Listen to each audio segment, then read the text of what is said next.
L-infiq tal-Maltin u l-Awċina du ma ritornax għal dak li kien qabel iż-żmien tal-pandemija, hekk kif iż-żieda fl-għoli tal-ħajja tkun ta' inkwit kbir għal ħaddiema u l-familji.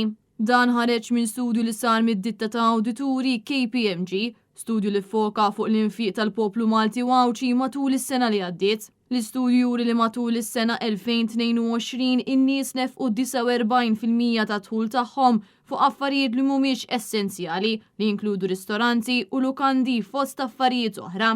Meta wieħed iħares lejn 2019, in-nies f'dak il-perjodu kienu jonfqu 54% ta' dħul tagħhom fuq affarijiet li mhumiex essenzjali u waqt il-perjodu tal-pandemija dan niżel għal 47%. Allura dan ifisser l-infiq fuq affarijiet mhux essenzjali żdied bi 2% biss minn wara l-pandemija. Skont dan l-istudju tal-KPMG, fattur li qed jikkontribwixxi għal tibdil fl-infiq huwa dovut għaż-żieda saġerata fil-prezzijiet tal-affarijiet essenzjali, żieda li sfurzat ukoll il diversi nies sabiex joqogħdu lura milli jonfqu l-flus fuq affarijiet li mhumiex essenzjali.